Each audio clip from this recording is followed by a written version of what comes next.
These are the answers to the covalent bonding practice quiz. In the video description area, there is a link to the packet that accompanies this video. Now, before we take a look at question 1, let me give you a little background on Lewis diagrams. Lewis diagrams show how atoms are connected to each other in molecules and polyatomic ions. In a Lewis diagram, electrons are arranged in pairs, groups of 2 electrons. A bonding pair of electrons is a shared pair of electrons between atoms, and this is normally represented as a dash between 2 atoms. An unshared pair of electrons is also known as a lone pair or a non-bonding pair of electrons.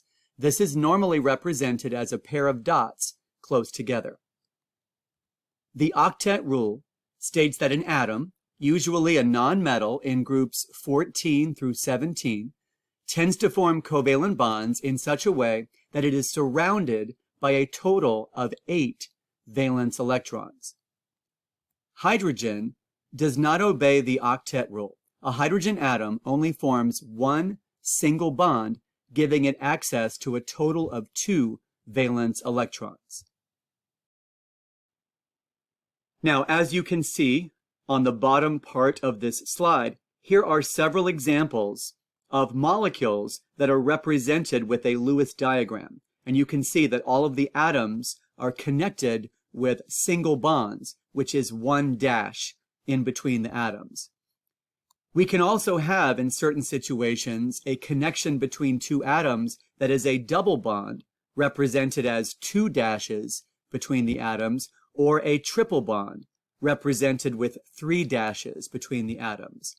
And then if you see a polyatomic ion, then that will be surrounded by brackets with the overall charge on the polyatomic ion located in the upper right corner outside the brackets. But we're still using a Lewis diagram to represent the connections between atoms in a polyatomic ion. Now, before we take a look at question 1, here is the procedure that I follow for creating a Lewis diagram. Step 1. Count the total number of valence electrons in the molecule or polyatomic ion. This number represents the total number of electrons that you should use to create the Lewis diagram. Step 2. Connect the atoms together to form a skeletal structure. Start by connecting atoms with single bonds, represented as a dash. Each single bond is a bonding pair that represents 2 electrons. Step 3. If any atom on the edge of the Lewis diagram does not have access to a complete octet, add lone pairs of electrons around the atom to complete the octet for that atom. And a lone pair is represented as 2 dots close together. Remember that a hydrogen atom will only form one single bond and does not obey the octet rule. And then finally, in step 4, examine the central atom or atoms. If each atom in the Lewis diagram, except hydrogen, has access to an octet of electrons, the Lewis diagram is complete. If a central atom has less than an octet, then you will need to move one or more of the lone pairs from the atoms on the edges to create double bonds or triple bonds. Continue this process until each atom in the Lewis diagram, except hydrogen, has access to a complete octet. All right, well now let's take a look at question 1, which says, complete the Lewis diagrams for each of the following molecules. So to start off, we have 2 diatomic molecules. On the left, we have Cl₂, which is chlorine, and on the right, we have O₂, which is oxygen. Step 1 is to count the total number of valence electrons in the molecule or polyatomic ion. So looking at the periodic table, you can see that the number of valence electrons will be a value between 1 and 8, and where oxygen is located on the periodic table, that would have 6 valence electrons, And where chlorine is located on the periodic table, that would have 7 valence electrons. So now let's do the math for these two diatomic molecules. So for chlorine, that would be 7 plus 7, which is 14. And then for oxygen, that would be 6 plus 6, which is 12. Now let's take a look at step 2, which is to connect the atoms together to form a skeletal structure.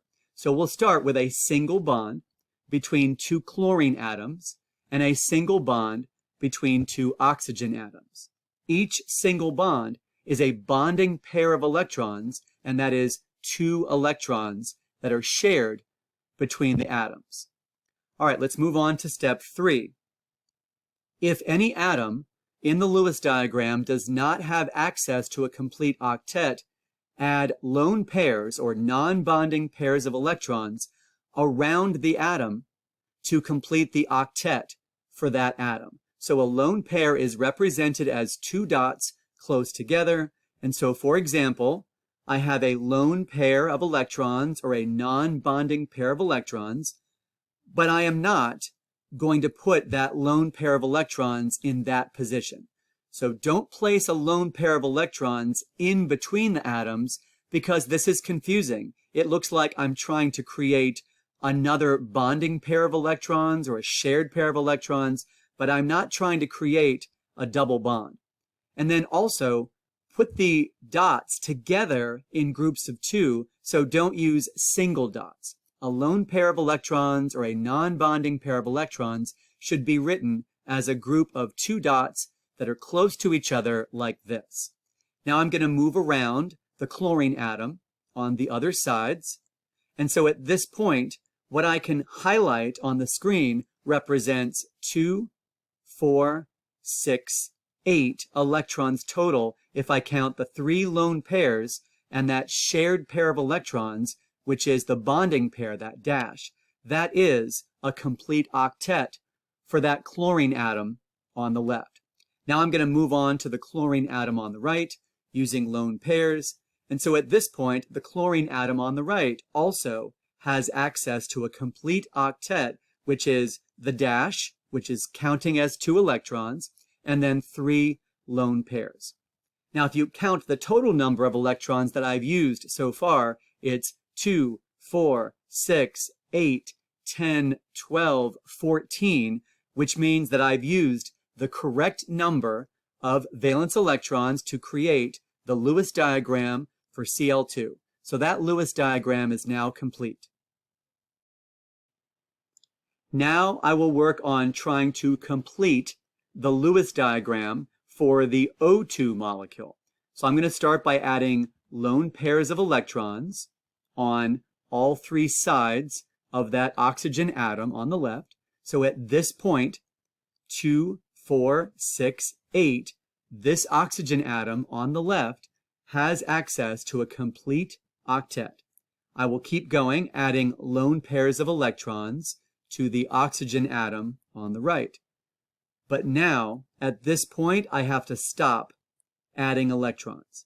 Because if I consider what I've used so far, 2, 4, 6, 8, 10, 12, that's it. I've already used 12 electrons in this Lewis diagram, so I can't add any more electrons. And what I have is an oxygen atom on the left, which does have access to a complete octet, 2, 4, 6, 8.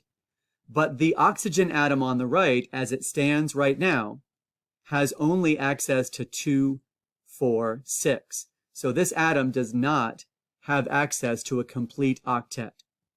Now, if I take that lone pair of electrons and move it to the oxygen atom on the right, then the oxygen atom on the left will not have access to a complete octet.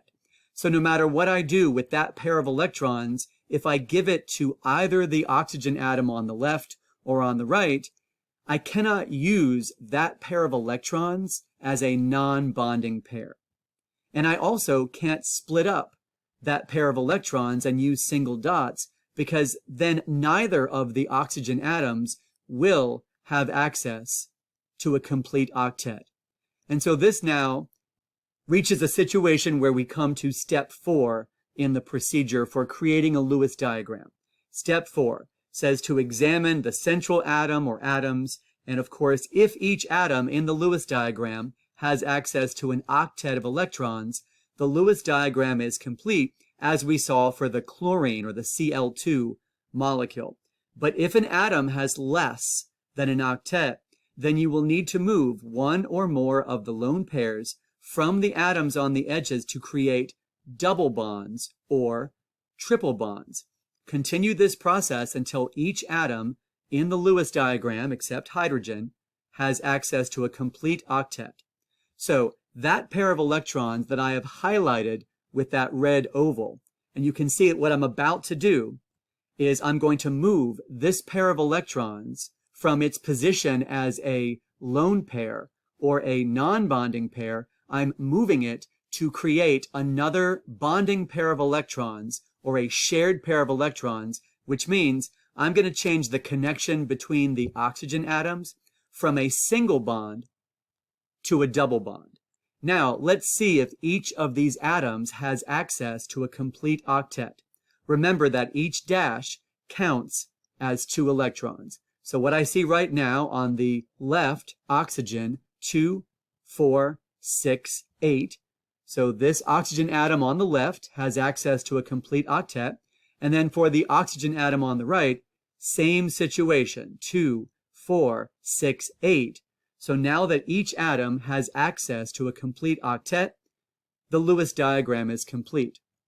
Now, before I move on to the next example, let me just remind you that the location of the lone pairs could either be on the top, on the bottom, on the left, or on the right, as long as the lone pairs of electrons are not placed in between the space between the atoms, and that would be confusing. That would look like I was trying to create a third bonding pair, which I'm not.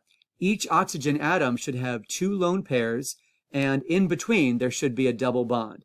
I'm just showing you variations of the Lewis diagram, all of which are correct. Okay, now let's take a look at our next examples, which are nitrogen, N₂, and then a substance known as sulfur difluoride, which has the formula SF₂. Let's go ahead and start with step 1, which is to count the total number of valence electrons in each molecule. So on the periodic table, I can see where nitrogen is located. Nitrogen would have 5 valence electrons, and I can see that sulfur, based on its location on the periodic table, would have 6 valence electrons, and where fluorine is located, it would have 7 valence electrons. So let's do the math for the total number of valence electrons for each molecule. So for nitrogen, that would be 5 plus 5, which is a total of 10 valence electrons. And for the sulfur difluoride molecule, SF₂, that would be 6 for sulfur plus 7 for each of the fluorine atoms, and 6 plus 7 would mean that we have a total of 20 valence electrons. Now on to step 2, which says to connect the atoms together to form a skeletal structure. Start by connecting the atoms with single bonds represented as a dash. So that would be a single bond between the 2 nitrogen atoms, and then a single bond connecting that skeleton that you were given for the SF₂ molecule. Now, moving on to step 3 in the process, we're going to be adding lone pairs of electrons around the atoms on the edges of the molecule to complete the octet. So I'll start with the nitrogen atom on the left. So there are 1, 2, 3 lone pairs. So at this point, that nitrogen atom, if I consider that the dash counts as 2 electrons, that would be 2, 4, 6, 8, this nitrogen atom has access to a complete octet. Now I will keep adding more lone pairs, but I have to remember that the total number of valence electrons for the N₂ molecule is 10.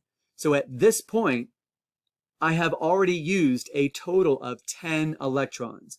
So I can't add any more electrons to this Lewis diagram. And this is what I have so far. I have a nitrogen atom on the left, which 2, 4, 6, 8 does have access to a complete octet. And then I have the nitrogen atom on the right, which at this point only has access to that dash, that shared pair of electrons, and one lone pair. That's only 4 electrons. So that atom does not have access to a complete octet. Well, if you recall, what we did for the oxygen molecule O₂ is that we can move a pair of electrons to create a double bond. So we're on to step 4, which is move one or more of the lone pairs from the atoms on the edges to create double bonds or triple bonds. Continue this process until each atom in the Lewis diagram, except hydrogen, has access to a complete octet. So I'm now going to move this particular pair of electrons to create a double bond. So that's going to go from a single bond to a double bond like this. Now let's see where we stand in terms of the octet for each of these atoms. So the nitrogen atom on the left has access to a double bond, which would be 2 dashes, that's 4 electrons, plus it has 2 lone pairs, 2, 4, 6, 8. So this atom on the left does have access to a complete octet. When I consider the nitrogen atom on the right, I can see that there are 4 electrons that are being shared in the middle in that double bond, but there is still only 1 lone pair. That would be 2, 4, 6, so that is not an octet. So this nitrogen atom on the right does not have access to a complete octet. Now, I'm thinking that I will need to make a triple bond, but watch closely. Suppose that I create a triple bond by moving this particular lone pair on the nitrogen atom on the right into the center to create a triple bond.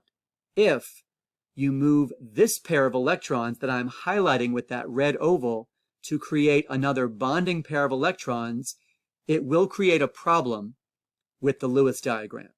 So while that nitrogen atom on the right has a triple bond, that's it. There's no other lone pairs of electrons on that nitrogen, so that is still only 6. 2, 4, 6. That is not an octet. So that nitrogen atom on the right does not have access to a complete octet. And as you can imagine, what about the nitrogen atom on the left? Well, now we've actually gone over an octet. 2, 4, 6 would be those 3 dashes in the middle.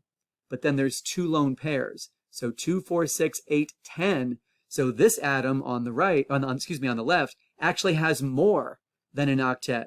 So when you're trying to create an octet, you can't go over and you can't go under. So that would be incorrect.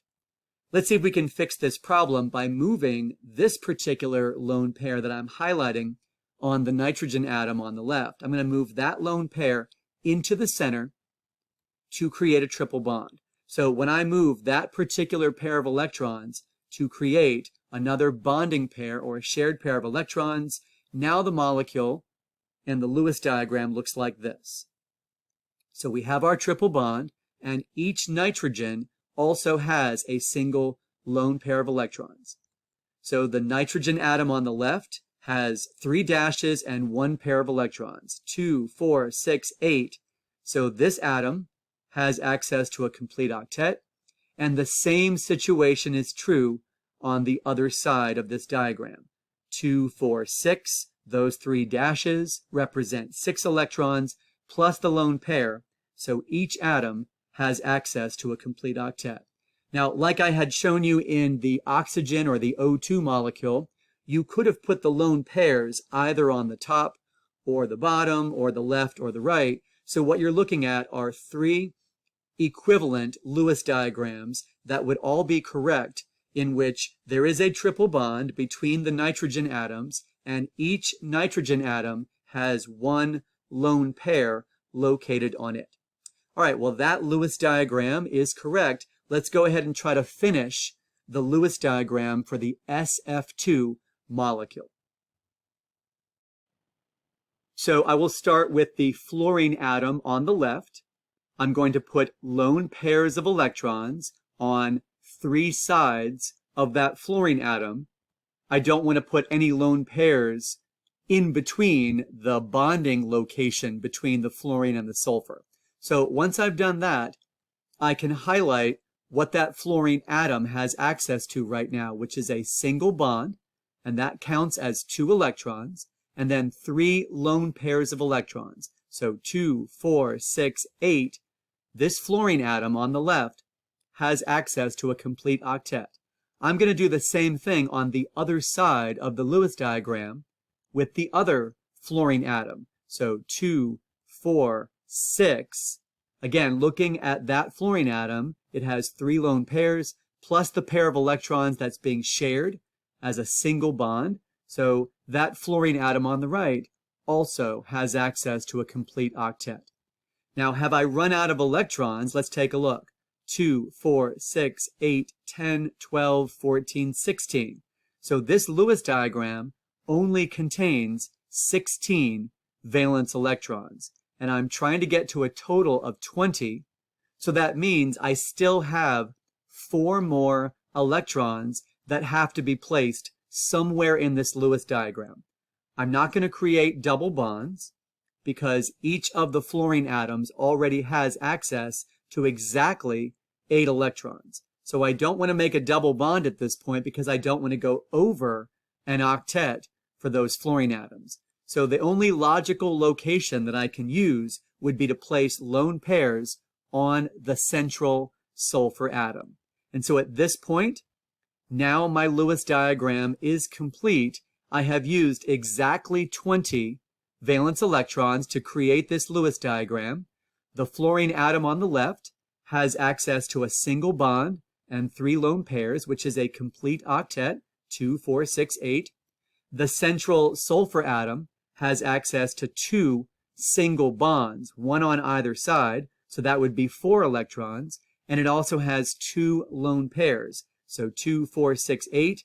That sulfur atom has access to a complete octet, and the fluorine atom on the right, 2, 4, 6, 8, has access to a single bond and 3 lone pairs of electrons. So I've used the exact correct number of electrons, which was 20 electrons total. Each atom has access to an octet, so that Lewis diagram is now complete. Let's take a look at our next 2 examples, which are the molecule S₂Br₂ and the molecule C₂H₂. So let's begin by counting the total number of valence electrons in each molecule. And when we look on the periodic table, we're looking for sulfur, bromine, hydrogen, and carbon. So I can see that hydrogen, which is located in group 1, has 1 valence electron. I can see that carbon, located in group 14, has 4 valence electrons. And I can see that sulfur has 6 valence electrons and bromine has 7 valence electrons. So let's do that math for each molecule. For S₂Br₂, that would be 2 atoms of sulfur, so 6 plus 6, and 2 atoms of bromine, so 7 plus 7. That's a grand total of 26 valence electrons for the S₂Br₂ molecule. Now for the C₂H₂ molecule, that would be 4 valence electrons for each carbon, so 4 plus 4, and then 1 valence electron for each hydrogen, so 4 plus 4 plus 1 plus 1. That gives us a grand total of 10 valence electrons for that Lewis diagram. Now I will start to connect the atoms, which means I'll begin with single bonds to connect each of the atoms. So now that that's done, I will start putting lone pairs of electrons, and I'll begin with the bromine atom on the left in the S₂Br₂ molecule. So I'm going to go around all 3 sides of that bromine atom. I can highlight what that bromine atom has right now, which is a single bond. That counts as 2 electrons and 3 lone pairs. So that bromine atom on the left has access to a complete octet. I will move over to the other bromine atom on the other side of the Lewis diagram. I'm going to place 3 lone pairs of electrons on 3 sides. And now that bromine atom on the right also has access to a complete octet. Now, so far, the number of valence electrons that have been used to create this Lewis diagram are 2, 4, 6, 8, 10, 12, 14, 16, 18. I'm trying to get to a total of 26, so I still have more electrons to add. And just like in that previous example with the SF₂ molecule, I'm going to place lone pairs of electrons on either one of those central sulfur atoms. So this sulfur atom is now complete with 2 single bonds and 2 lone pairs. So that sulfur atom has access to a complete octet. And I will do the same for the other central sulfur atom in this molecule. So that sulfur atom also has access to a complete octet with 2 single bonds and 2 lone pairs. Now let's take a look and see if I've used exactly 26 electrons to create this Lewis diagram. Each atom has access to an octet right now, and I can count 2, 4, 6, 8, 10, 12, 14, 16, 18, 20, 22, 24, 26. So there's nothing else that has to be changed or added or moved around. That Lewis diagram is complete. Let's move on to the C₂H₂ molecule with its Lewis diagram. I'm going to start with the carbon because remember that hydrogen will only form one single bond and does not obey the octet rule. So I don't need to put any more dots around the hydrogen atoms. At this point, I've given that carbon access to a complete octet. It has 2 single bonds and 2 lone pairs of electrons. But let's see where we are in terms of the total number of valence electrons that have been used to create this Lewis diagram. 2, 4, 6, 8, 10. So at this point, we've already used 10 electrons, and we can't add any more electrons to this Lewis diagram. But we can see that there's a problem with that other carbon atom. So the carbon atom on the right only has access to those 4 electrons, part of the 2 single bonds. There's no additional lone pairs that can be added because we've already reached 10 electrons total. So this carbon atom does not have access to a complete octet. So let's go ahead and move a pair of electrons to create a double bond. We've seen that before. Let's go ahead and move this pair of electrons into the space between the carbon atoms, and we'll see if that helps to complete the octet for the carbon atom on the right. So just to go ahead and double check, I see 3 total bonds. There's a single bond on the left. There's a double bond in the middle. That would be 2, 4, 6, 1 lone pair. So this carbon atom on the left still has access to a complete octet, but the carbon atom on the right only has a double bond and a single bond, and that's it. There's no lone pairs. So right now that would be 2, 4, 6. So this atom, the carbon atom on the right, still does not have access to a complete octet. So as you can imagine, we're going to have to make a triple bond. So I will move this pair of electrons to create another bonding pair in between them. And so now we have a carbon atom on the left that has a single bond and a triple bond. There's no lone pairs, but that would still be a total of 2, 4, 6, 8, because each dash represents a shared pair of 2 electrons. So that carbon atom on the left has access to a complete octet, and the carbon atom on the right has the exact same situation. Triple bond in the middle, single bond on the right, 2, 4, 6, 8, each dash counts as 2 electrons. So that hydrogen does not need dots around it. Remember that hydrogen does not obey the octet rule. A hydrogen atom only forms one single bond, and it's never going to have a second bond or lone pairs. So a hydrogen atom only forms one single bond, which means that this Lewis diagram for the C₂H₂ molecule is complete, because any atom that does need to have an octet, which would be the carbon atoms, that octet has been satisfied for both of those carbon atoms. So these Lewis diagrams for S₂Br₂ and C₂H₂ are both complete. Let's go ahead and take a look at our next examples. So we have the CS₂ molecule on the left, and we have the SO₂ molecule on the right. So let's begin by counting the total number of valence electrons in each of these molecules. So we have carbon, sulfur, and oxygen.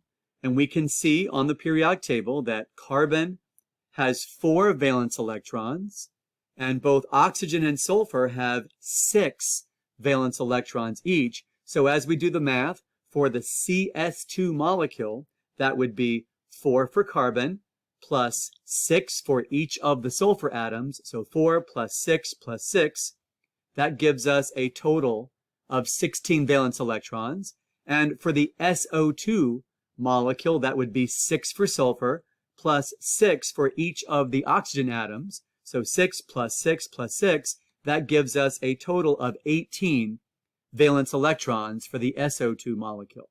Now we will connect the atoms together using single bonds. And then we will begin by putting lone pairs of electrons around the edge of each Lewis diagram. So I'm going to start with the sulfur atom on the left in the CS₂ Lewis diagram. So there's a lone pair of electrons, there's another. And so at this point I have a single bond and 3 lone pairs of electrons. So that sulfur atom right now has access to a complete octet. And I'll do the same thing on the other side of the Lewis diagram, putting lone pairs on that sulfur atom on 3 sides. So that sulfur atom has that single bond and 3 lone pairs. So each of the sulfur atoms right now has access to a complete octet. Now let's consider that I have 16 valence electrons total to use as I create this Lewis diagram. So what I have right now is 2, 4, 6, 8, 10, 12, 14, 16. So I have already used 16 electrons to create this Lewis diagram, which means I can't add any more electrons to our total.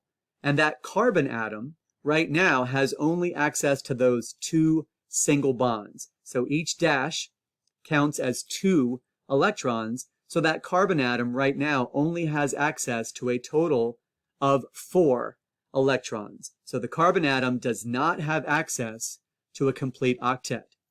I will try to create a double bond. So I'm going to move a pair of electrons from the sulfur atom to create another bonding pair of electrons. I'm going to change that bond from a single bond to a double bond, and we'll see what happens.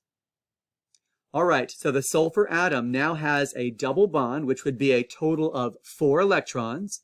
So each of those dashes counts as 2 electrons, but it also has 2 lone pairs. So 2, 4, 6, 8. The sulfur atom still has access to a complete octet.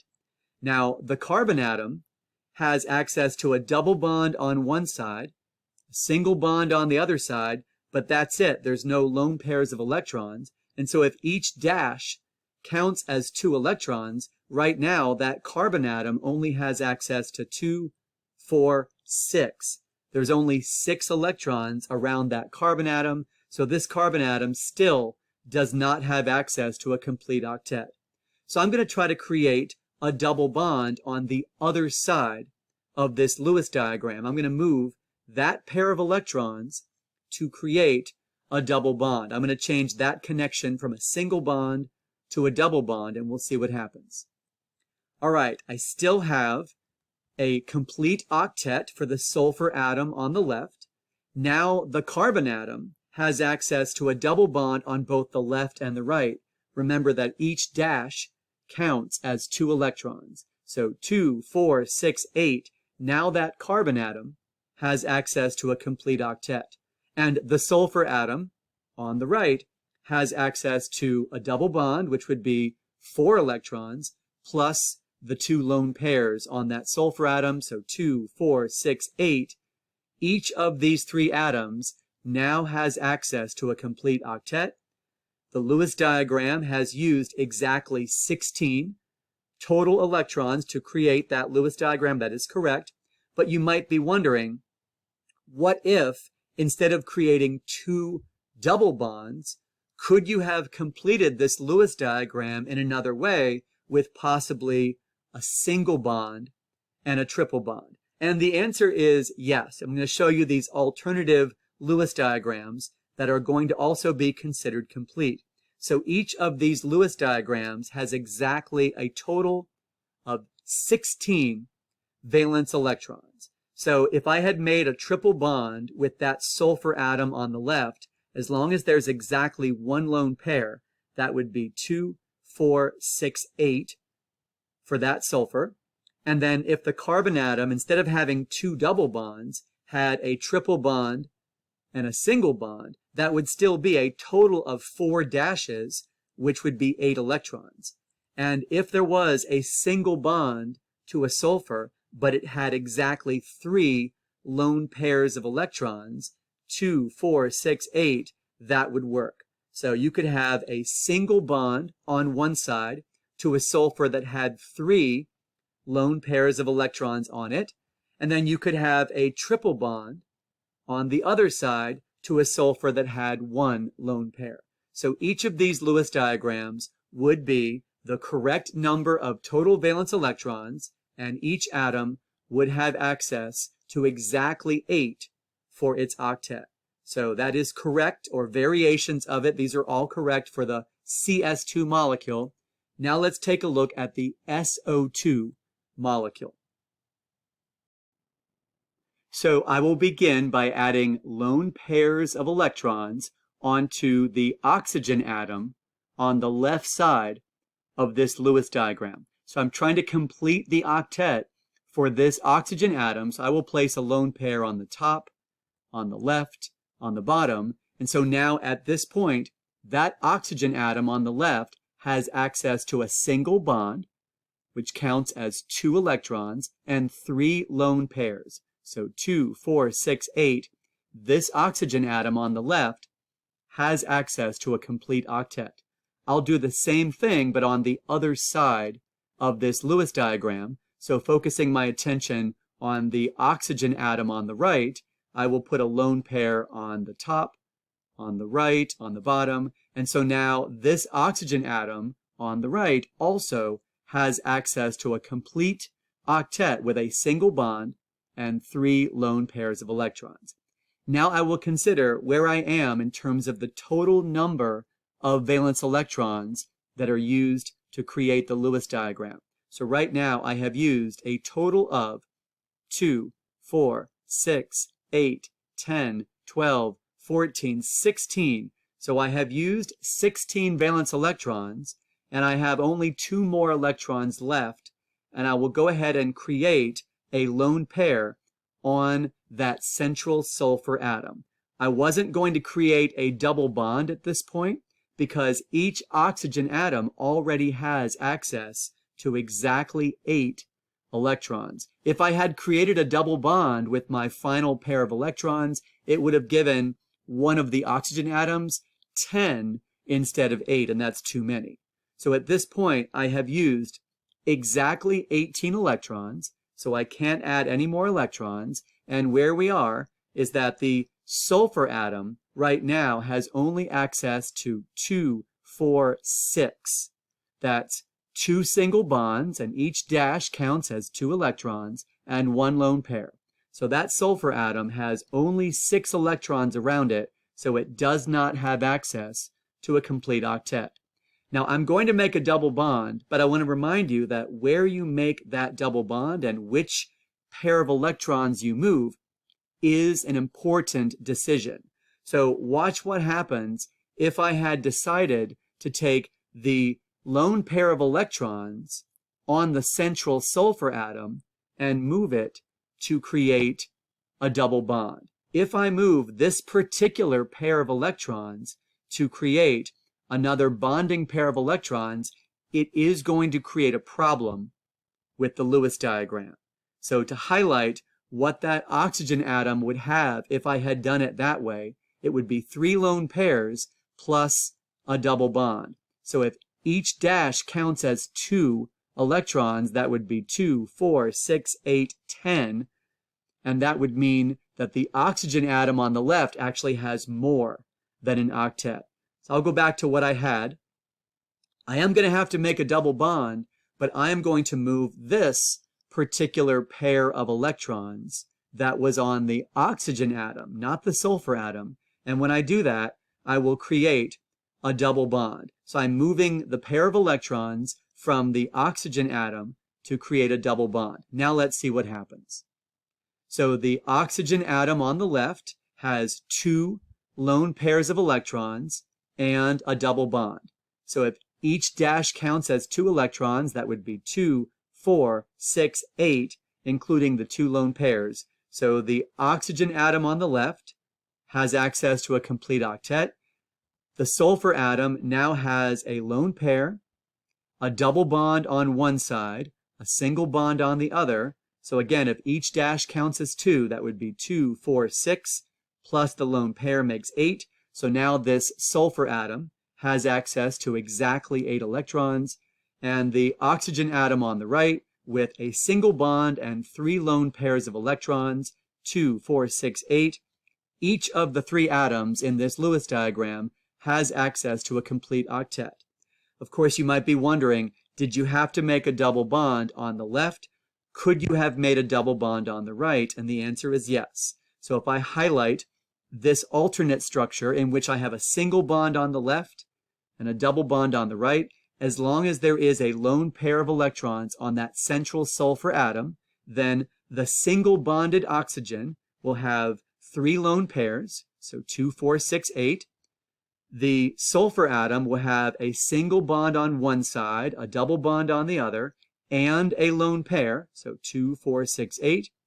And then the double bonded oxygen will have 2 lone pairs on it. Again, that would be 2, 4, 6, 8. So each of these Lewis diagrams is correct. I have a total of 18 valence electrons that were used to create the Lewis diagram, and each atom has access to exactly 8 electrons. Now, let's take a look at our next 2 examples. We have a molecule with the chemical formula NH₂OH, and then we have another molecule with the chemical formula C₃H₄.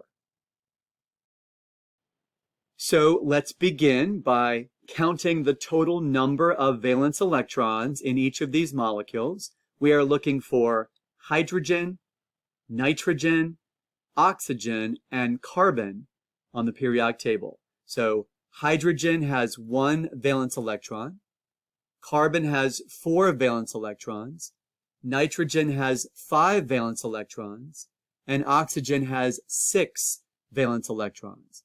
So for the NH₂OH molecule, that would be 5 for nitrogen. There are 3 hydrogens, so each hydrogen would be 1 electron each. That's 5 plus 1 plus 1 plus 1, plus the 6 valence electrons for the oxygen atom. That brings us to a grand total of 14 valence electrons for the NH₂OH molecule. Now, for C₃H₄, each carbon atom has 4 valence electrons, but there are 3 of them. So 4 plus 4 plus 4 would be 12, plus 1 electron for each hydrogen, and there are 4 of them. So the grand total would be 16 valence electrons for the C₃H₄ molecule. Now we will connect the atoms together to form a skeletal structure. So we'll start with single bonds between each of the atoms in these 2 Lewis diagrams. And remember that hydrogen does not obey the octet rule. A hydrogen atom only forms 1 single bond, giving it access to a total of 2 valence electrons. So I'm not going to put any lone pairs of electrons around the hydrogen atoms in these Lewis diagrams. So I will put lone pairs of electrons around the nitrogen, which will give it a complete octet right now with 1 lone pair on that nitrogen and 3 single bonds. So 2, 4, 6, 8. The nitrogen atom now has access to a complete octet. I will now put lone pairs on the oxygen atom. I'll put 1 lone pair above and below that oxygen atom. So with 2 lone pairs and 2 single bonds, 2, 4, 6, 8, now the oxygen atom has access to a complete octet.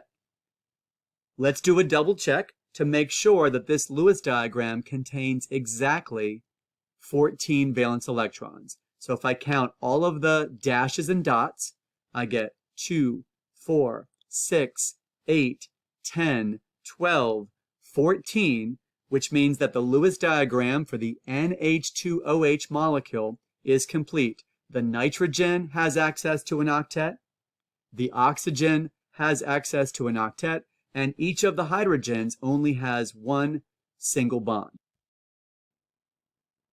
Now I will start to put lone pairs of electrons to complete the C₃H₄ Lewis diagram. I'm not going to add any lone pairs of electrons on the hydrogen atoms because remember that hydrogen will only form one single bond and does not obey the octet rules. I'll start with the carbon atom on the left. There is a lone pair of electrons on the top. There's another lone pair of electrons on the bottom. So right now, that carbon atom on the left has access to two lone pairs of electrons and two single bonds. 2, 4, 6, 8. So right now, this carbon atom on the left has access to a complete octet. Let me double check and see where we are in terms of the total number of valence electrons that have been used so far to create this Lewis diagram. 2, 4, 6, 8, 10, 12, 14, 16. So at this point, we have already used 16 electrons to create this Lewis diagram. So we can't add any more electrons to this Lewis diagram, but the carbon atom in the middle only has access to two single bonds. There's no additional lone pairs of electrons on that carbon atom, so that particular carbon atom only has access to 4 electrons. It does not have access to a complete octet. So I will move a lone pair of electrons from the carbon atom on the left to create a double bond, and we'll see if that helps. So I'm moving this pair of electrons to create another bonding pair, changing that connection from a single bond to a double bond. So the carbon atom on the left has a single bond on one side, a double bond on the other, and a lone pair. So if each dash counts as 2 electrons, including the lone pair, that would be 2, 4, 6, 8. So that carbon atom still has access to a complete octet. The carbon atom in the middle has a double bond on one side, a single bond on the other, but that's it. There's no additional lone pairs of electrons, and that would be 2, 4, 6, because I see 3 dashes and each dash is worth 2 electrons. So that's only 6. That carbon atom does not have access to a complete octet.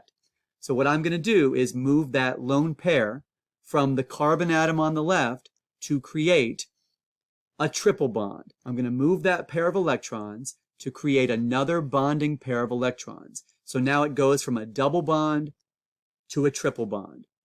The carbon atom on the left has a single bond on one side, a triple bond on the other side, which means there's a total of 4 dashes, and each dash counts as 2 electrons. So 2, 4, 6, 8.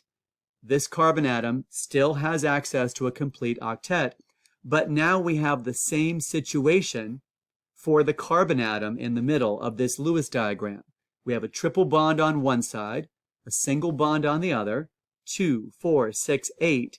Now that carbon atom in the middle has access to a complete octet. And there is another carbon atom, but as you can see, it's 4 single bonds. 2, 4, 6, 8. So now each of these 3 carbon atoms in this Lewis diagram has access to exactly 8 electrons. Remember that we don't have to worry about the hydrogen atoms. A single bond is enough. So the Lewis diagram for the C₃H₄ molecule is now complete. All right, our next examples. This is question 2. It says complete the Lewis diagrams for each of the following polyatomic ions. Now, polyatomic ions look a little bit different than neutral molecules. So take a look at the following information.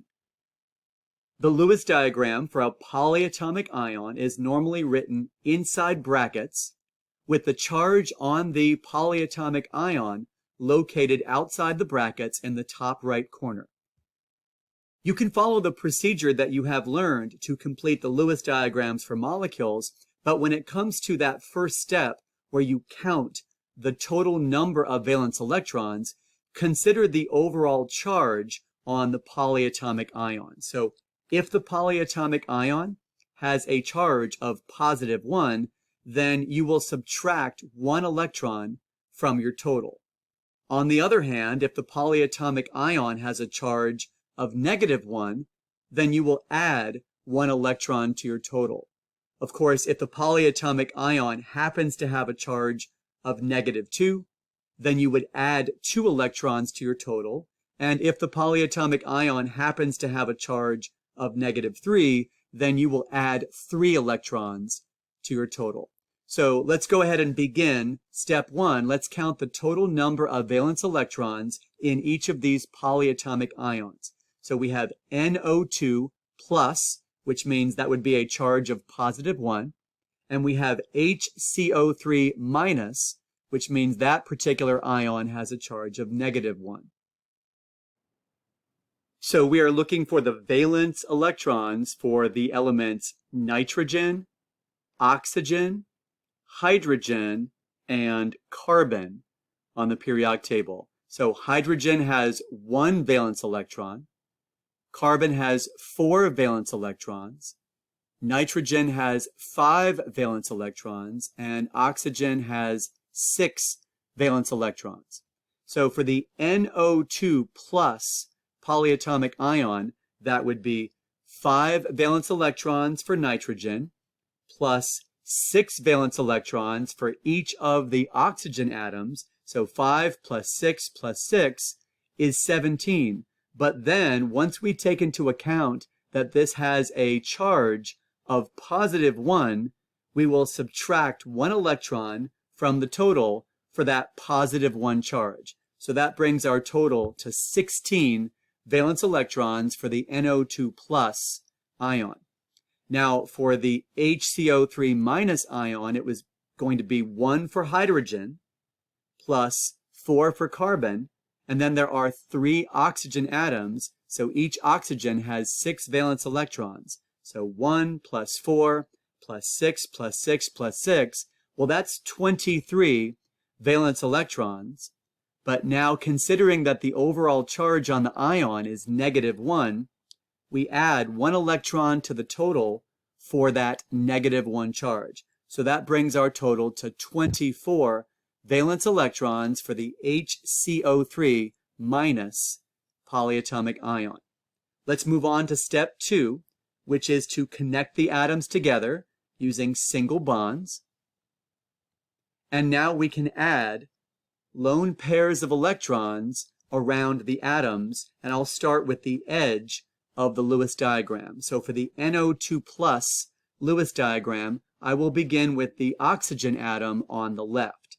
So there's a lone pair on the top, and another lone pair on the left, and another lone pair on the bottom. So that particular oxygen atom on the left side of the Lewis diagram now has access to 3 lone pairs plus a single bond. So 2, 4, 6, 8.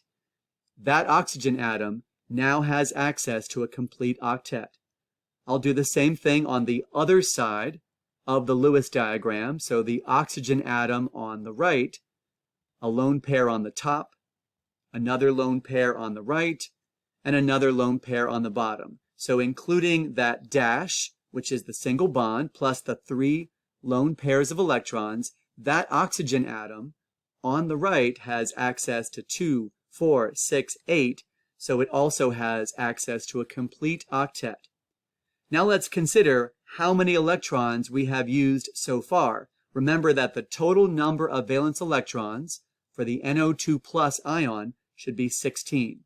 But what I see right now is 2, 4, 6, 8, 10, 12, 14, 16. So we have already used 16 electrons to create the Lewis diagram so far, so we can't add any more electrons to this Lewis diagram. And even though the oxygen atom on each side of this diagram has access to a complete octet, looking at the nitrogen atom, there's only 2 single bonds and no lone pairs of electrons. So that nitrogen atom only has access to 4 electrons. So that atom does not have access to a complete octet. Let's go ahead and create a double bond to get the process started of giving the nitrogen atom access to a complete octet.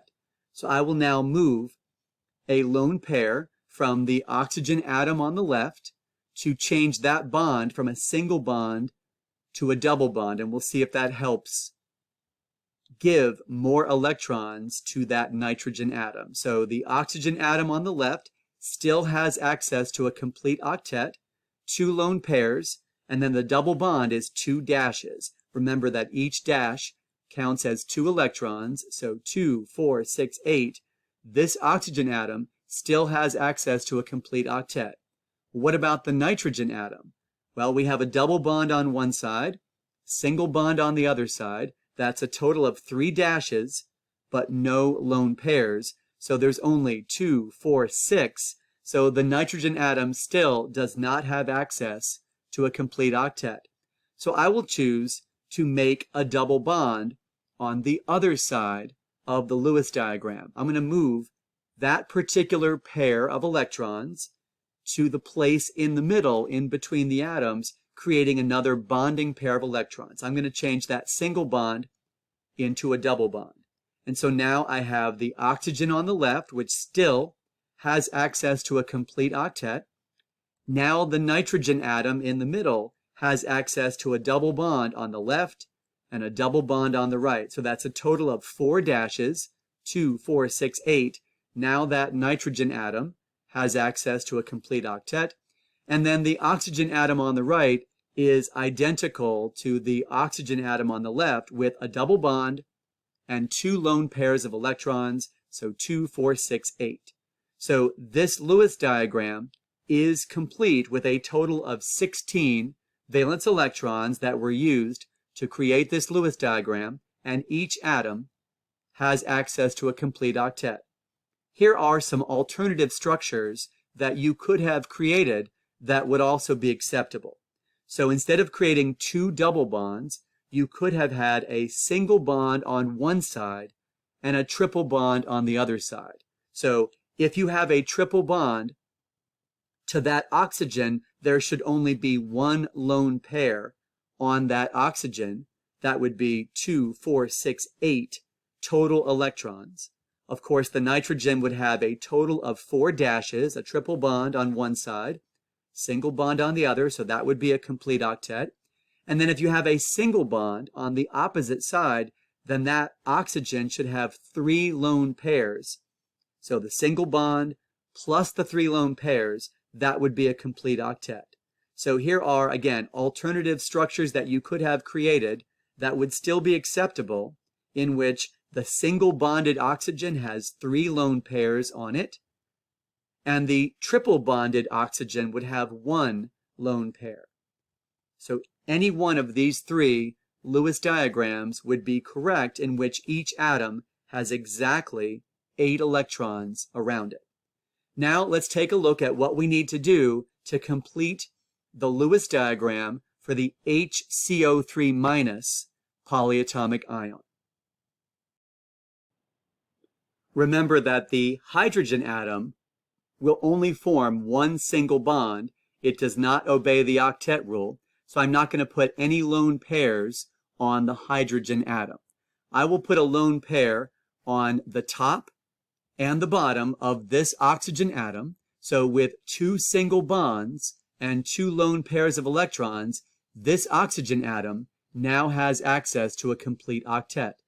I will move over to one of the other oxygen atoms, and I'll put 1, 2, 3 lone pairs of electrons on the top and on the right and on the bottom. So with that single bond and 3 lone pairs of electrons, this oxygen atom now has access to a complete octet. I'll take care of the other oxygen atom. I will put a lone pair on the left, on the top, and on the right. So with that single bond and 3 lone pairs of electrons, that oxygen atom now has access to a complete octet.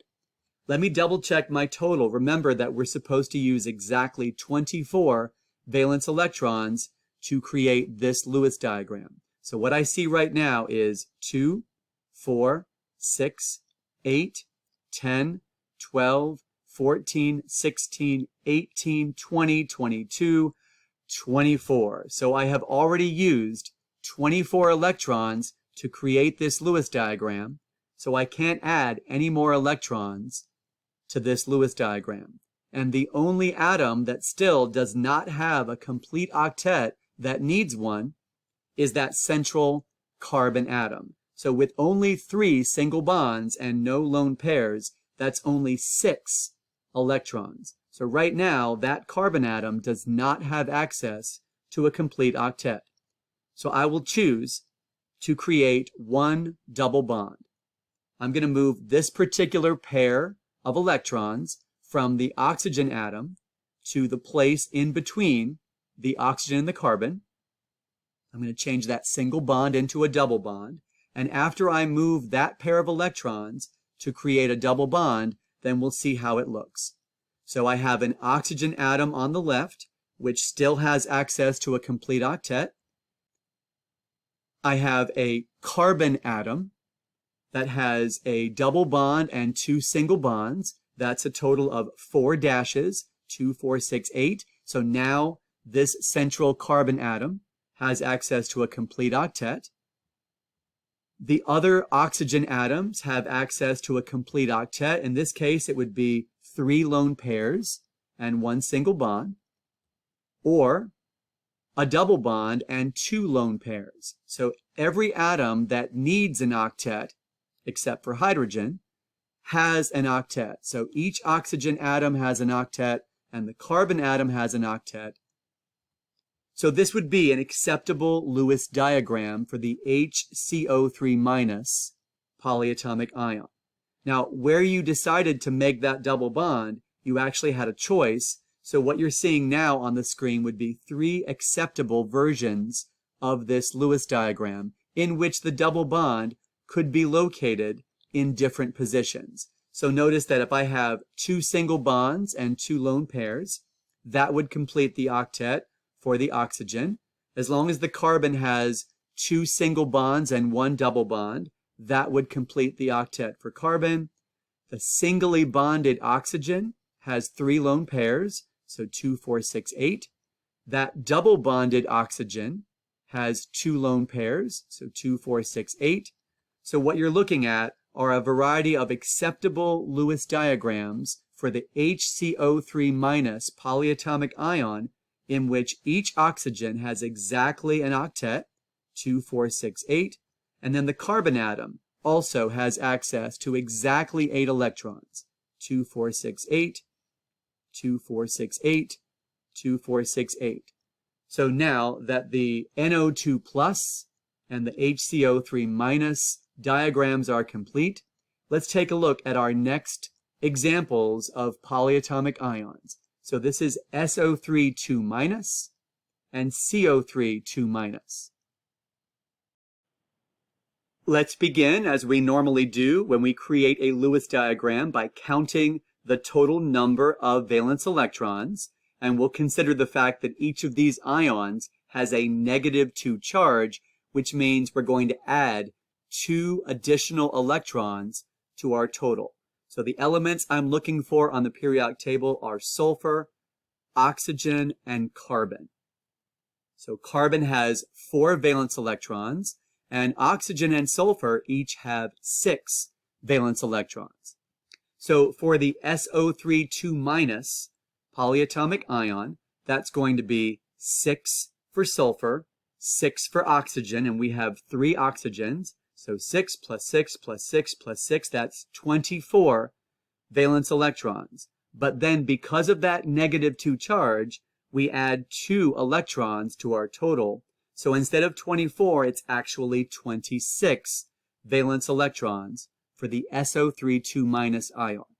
Now for the CO₃² ion, it's going to be 4 for carbon, plus 6 for each of the 3 oxygen atoms. So 4 plus 6 plus 6 plus 6, that is a total of 22 valence electrons.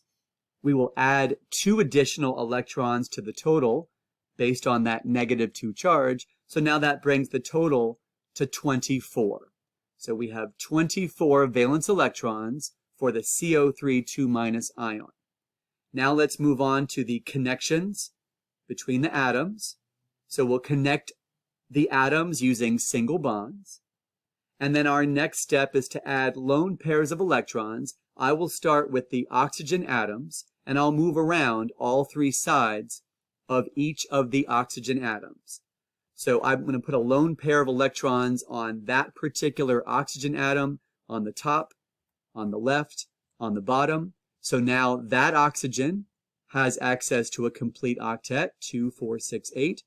I'll move over to the other oxygen atom on the right, putting lone pairs on the top, on the right, on the bottom. So again, with that single bond and 3 lone pairs of electrons, that oxygen now has access to a complete octet. I will finish off the other oxygen atom, putting lone pairs on the left, on the top, on the right. So with that single bond and 3 lone pairs of electrons, this oxygen now has access to a complete octet. Let me double check where we are with respect to our total. So right now, what I see currently in this Lewis diagram is 2, 4, 6, 8, 10, 12, 14, 16, 18, 20, 22, 24. So I have only used 24 electrons to create this Lewis diagram, and I'm trying to get to a total of 26. That means I still have 2 more electrons that I can add. I'm not going to create a double bond, because each of the oxygens has exactly 8. And if I were to add a double bond at this point, that would push the total from 8 to 10. So my last pair of electrons will be placed as a lone pair on that central sulfur atom. And with 1 lone pair and 3 single bonds, that gives the sulfur access to a complete octet. So I have a total of 26 valence electrons that were used to create this Lewis diagram, and each atom has access to a complete octet. So that Lewis diagram is now complete for the SO₃² ion. I will move on to the CO₃² ion, but notice that I have 2 fewer electrons. I only have 24, not 26. So hopefully you can see that in this process, we will run out of electrons at some point. So there is an oxygen that has 3 lone pairs and a single bond. So that particular oxygen that I'm highlighting has access to a complete octet. I'm going to move over to another oxygen atom, 3 lone pairs and 1 single bond. That oxygen also has access to a complete octet. I will finish off the other oxygen atom by putting lone pairs on 3 sides. And again, that particular oxygen atom, with its 3 lone pairs and 1 single bond, has access to a complete octet. But take a look at our total. The number of electrons that have been used so far to create this Lewis diagram would be 2, 4, 6, 8, 10, 12, 14, 16, 18, 20, 22, 24. So we have already used 24 electrons to create this Lewis diagram, and we can't add any more electrons, but the carbon atom does not have access to a complete octet. There's only 3 single bonds and no lone pairs on that carbon. So that carbon atom only has access to 6 electrons, and we need an octet. But since I can't add any more electrons to my total, I'm going to create a double bond by moving a pair of electrons to create another bonding pair. That means I'm changing that particular single bond into a double bond. So that carbon atom now has access to a double bond and 2 single bonds. 2, 4, 6, 8. Now that carbon atom has access to a complete octet. That double bonded oxygen has 2 lone pairs plus the double bond. So 2, 4, 6, 8. That oxygen still has access to a complete octet. So while that structure is complete, I will show you 2 different alternative Lewis diagrams. You could have made a double bond on the left, on the right, or on the top. And notice that the double bonded oxygen has 2 lone pairs, so 2, 4, 6, 8. And the single bonded oxygen has 3 lone pairs. Here's the carbon atom with a double bond and 2 single bonds, so that is a complete octet. Each of those single bonded oxygens has 3 lone pairs. I'm just highlighting to show you that each of the atoms in these alternative Lewis diagrams has access to an octet. So here are 3 possible answers that you could have used to create your Lewis diagram for the CO₃² ion. Now let's move on to question 3 in this practice quiz. And question 3 is not about Lewis diagrams, so we're done with that portion. But we are looking at either converting a formula to a name, or as we will see in question 4, converting a name to a chemical formula. So here are some guidelines for writing the correct name for a binary covalent compound. So the rules for writing chemical names for binary covalent compounds are the following. If there is only one atom of the first element, then you don't need to use that mono prefix. For example, we say carbon dioxide, not monocarbon dioxide. So if there's only one atom of the first element, you don't need to use that mono prefix.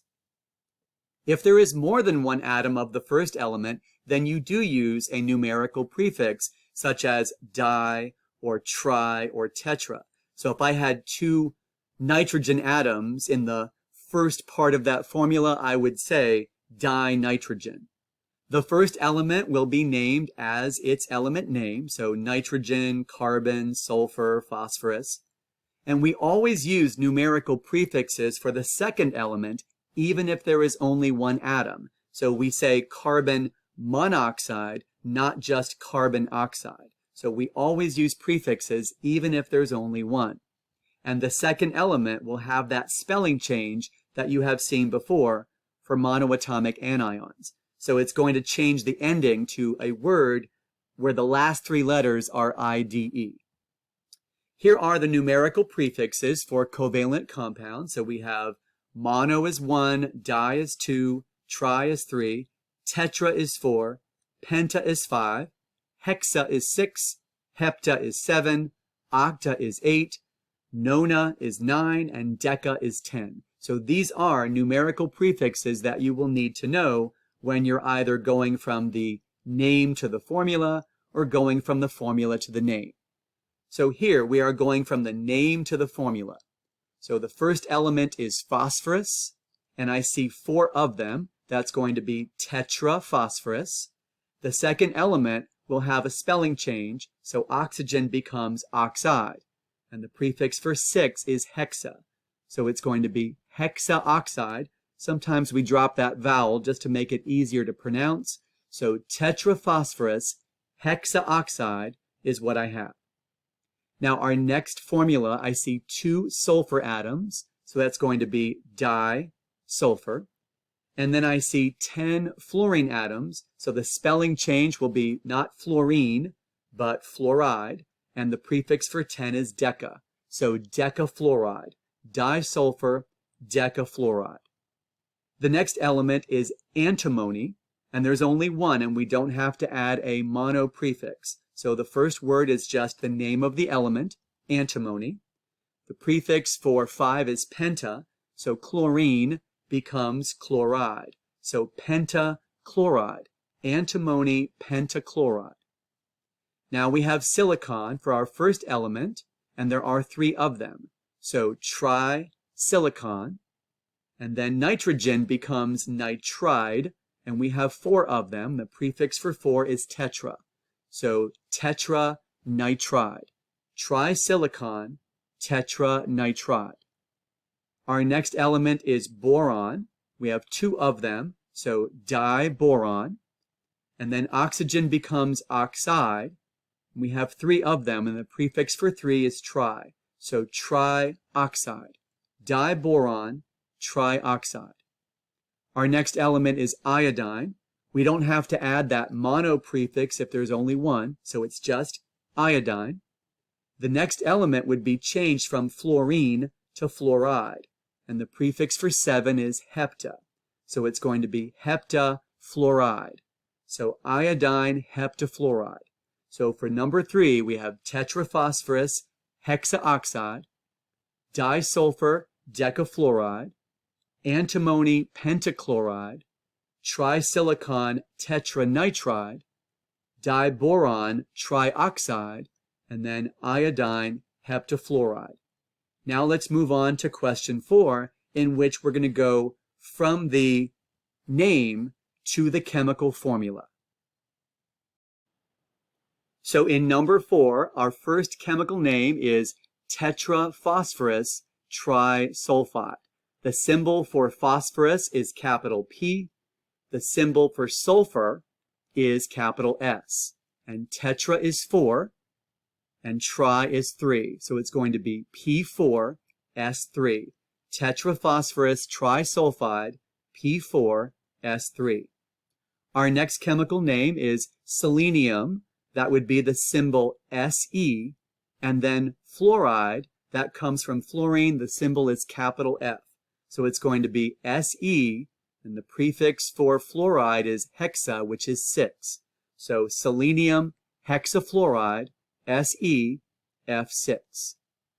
Our next chemical name involves chlorine and oxygen. That would be Cl for chlorine and O for oxygen. So di and hepta would be 2 and 7. So dichlorine, Cl2, and then heptaoxide, that would be O7. So dichlorine heptaoxide, that's Cl2, O7. Our next chemical name is arsenic, which is the symbol As, and we have chlorine, that would be Cl. So there's a prefix 3, for tri is 3, so arsenic trichloride would be AsCl3. Arsenic trichloride, As for arsenic, and then Cl3 for trichloride. Our next chemical name involves silicon, which has the symbol Si, and then the prefix tetra is 4. Iodide comes from the element iodine, which has a symbol capital I. So we have Si for silicon, capital I for iodine. So silicon tetraiodide is written as SiI4. So SiI4, silicon tetraiodide. Finally, we have prefixes of di and penta, which is going to be 2 and 5. Nitrogen is capital N. Oxide comes from oxygen, which is capital O. So it's going to be N2O5.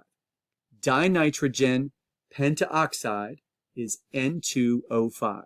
So the answers to number 4, tetraphosphorus trisulfide, P4S3, selenium hexafluoride, SeF6, dichlorine heptaoxide, Cl2O7, arsenic trichloride, AsCl3, silicon tetraiodide, SiI4, and then dinitrogen pentaoxide, N2O5. Well, this question, question 4, is the last question on your covalent bonding practice quiz. I hope that you found all of these answers and explanations helpful. Thanks for watching, and good luck studying for your covalent bonding quiz.